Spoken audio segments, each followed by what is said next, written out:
Na pero an Sophie Poiseau, nenu FAO lo banchestunanu. Thank you. Telugu konchum. Okay, so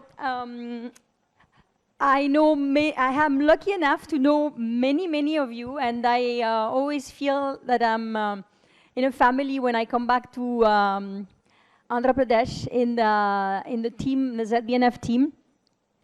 So I was based out of Delhi for 2 years. I just moved back after my 2 years tenure to Rome, but it wasn't long before I will come back to Andhra Pradesh to work together with NFFs and the TSU and all the farmers and everyone engaged with the resource NGOs and others in this program, which in the United Nations we feel is a groundbreaking program. And we shared this at AP Secretariat yesterday with the senior officials who were there, the Chief Secretary and the Special Chief Secretary and others, and many of the principal secretaries. United Nations feel that what is happening here, what you are doing collectively in Andhra Pradesh is quite remarkable.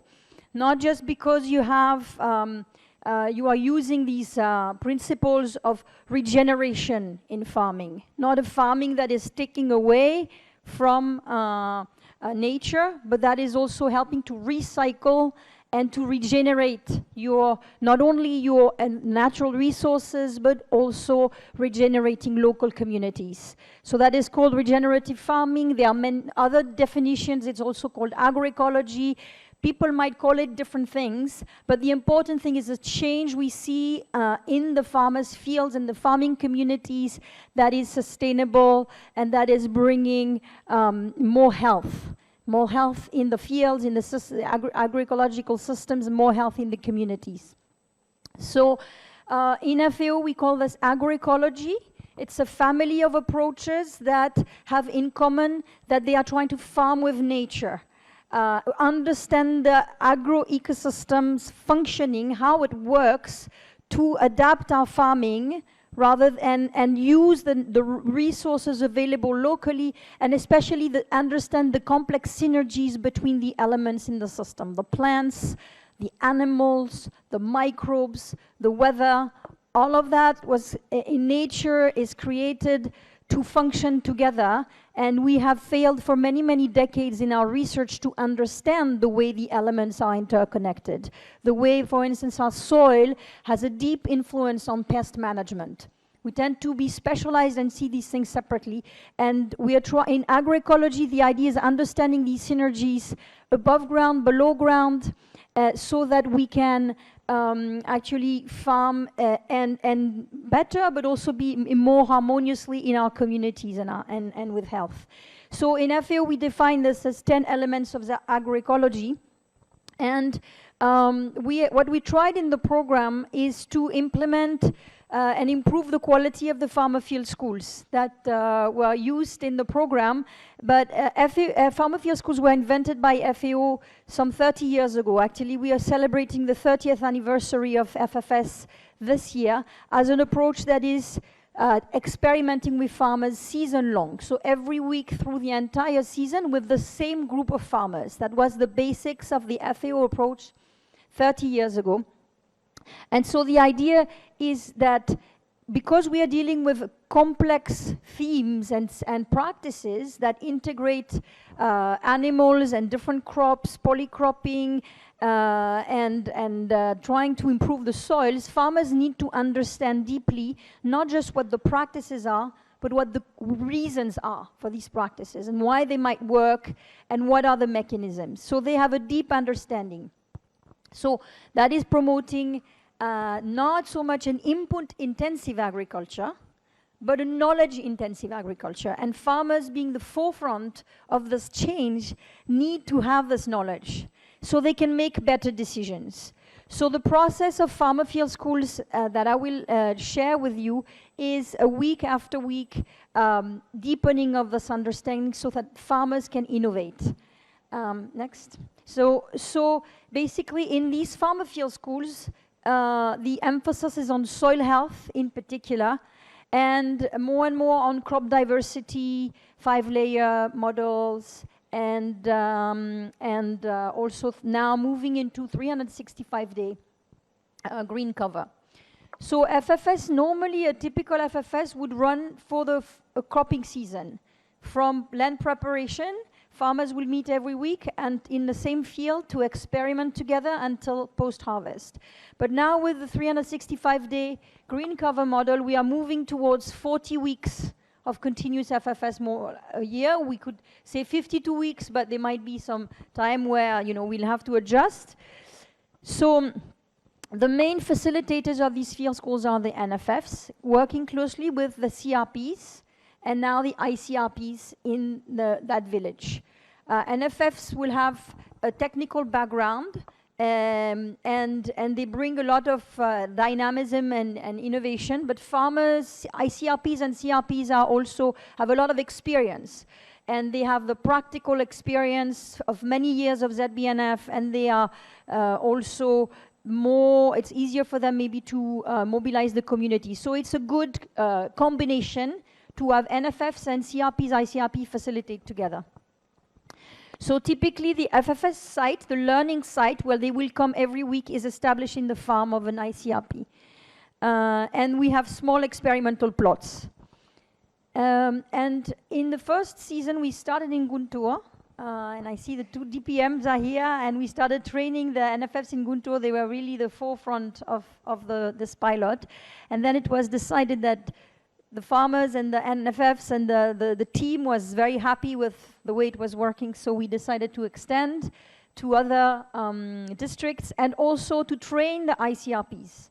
Rather than maybe training directly the farmers, first build the capacities of ICRPs as frontline trainers, so they are the participants. Every week in this 20 to 25 ICRPs participate in this group. Next. So this is the model that we're trying to use that in the field schools. Next. So we are moving towards 365-day a year green cover, including the associations and the successions to keep the ground permanently covered. And that has the aim, as we will hear later very nicely from Walter, that this helps harness microbial synergies. Next. Yes, you know this, I think. So we tried in some of the training of the facilitators, the NFFs, to identify the proper associations and successions that we will implement in the field schools. And again, yesterday, the NFFs and resource NGOs and master trainers were sitting together trying to identify how to roll out what would be a learning curricula week after week. Next. This is from Nikita in Kurnool. NFF, this is a plan for associations and successions from June to May following year. Next. Next. Yeah. Okay, you can. So the whole, one more. The whole FFS is rooted in non-formal education principles, which is that if I hear, I forget. If I see it, I may remember. But if I experience it for myself, I will own it for life. So the principle is that FFS are not a demo plot. But the whole process is guided by what the farmers want to test and try and understand. And they are basically running the field schools as much as the facilitator. This is why we're not calling them a trainer. They're really there to facilitate a platform of discussion.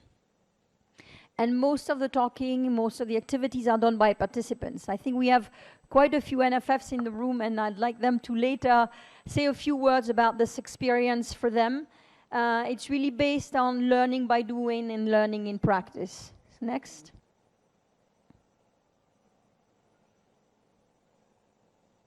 So we can go next. This is how we are doing. We are defining a week-by-week calendar. You don't see it very well, but this is week 5, 6, 7. Every week there's a learning calendar that's defined with the farmers. So next. So this is the basic preparation, the basic process for preparing your field school. Beginning is the preliminary activity, introducing the field school process to the village. And then we sit and getting a group of 20 to 25 farmers willing to experiment in this season-long process, and now that might be year-long process. And now, as I said, we are mostly working with ICRPs directly. And then they sit and identify their problems that they are facing in their main farming systems and what are the problems they are trying to solve, and they review potential solutions. What have they heard from outside? What does one of them has tried that he wants to share with others? What would be, potential ideas?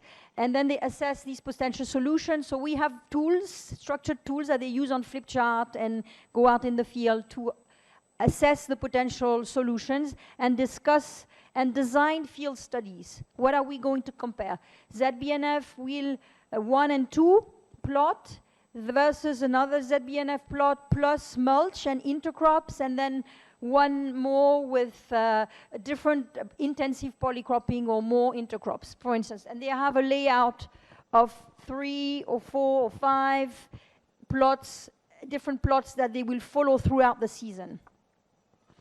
And we develop these field maps of the details of each experiment, and then they develop, very interestingly, their observation matrix. What do we want to know about these different experiments we'll do? We want to know if yield is higher, we want to know if income is higher, we want to know if the soil has improved, if moisture has improved, if we have more earthworms, if we have more moisture. So they develop these criteria. So we are not telling them what to measure and what change they want to see. The farmers have to say, well, I'd really like to know if intercropping is going to improve my income and cover the cost of my main crop, or whatever. I mean, so whatever it is they want to know.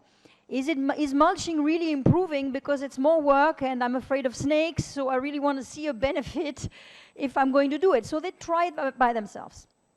And they keep data every week. So we also have a pre-knowledge assessment, and then they develop, based on these problems and these potential experiments and solutions, they develop a week-by-week calendar. Okay? So this is the baseline and farmer selection that I was talking about, introducing in village meetings. Next. So they do a pre-test of knowledge of farmers, assessment of what do they know, what notions they are aware of at the beginning of the season, and then you can repeat it mid-season, end of season to see the learning. And it's not a test in the sense of interrogation at school. It's really to help define what needs to be conveyed, what would be beneficial for farmers to learn more about. So they take, every week they split in their different experimental plots, and in smaller groups they take data measurements and observations, and they share information about what they see.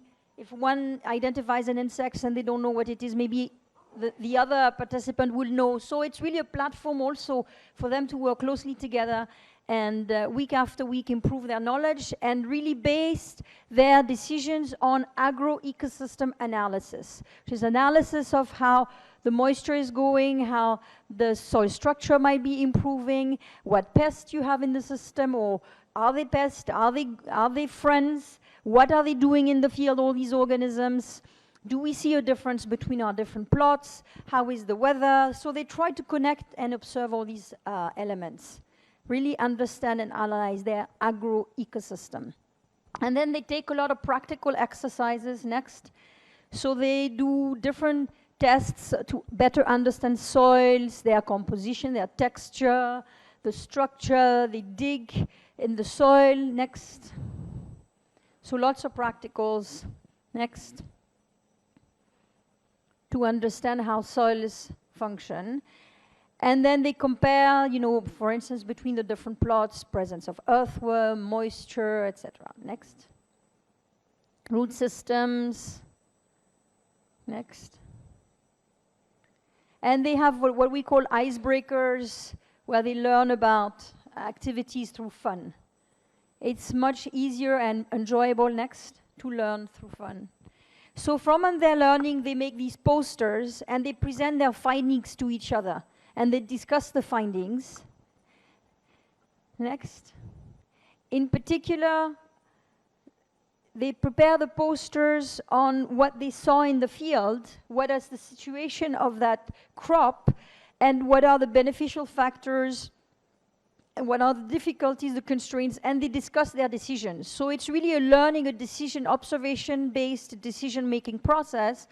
And in this process, the farmers, men and women, work together, and we've seen across castes, across religion, they mingle in the village, and that has had a strong impact on making also stronger groups and stronger communities. And when they present this, also women, equally as men, present in public. Everybody is improving their skills at expressing themselves, at listening to each other, and coming to consensus decisions about what will be done the next week, and what actions are needed on each field. Next, so we had a lot of exposure visits. So initially, 92 NFFs were trained as facilitators. We started this process only a little over a year ago. And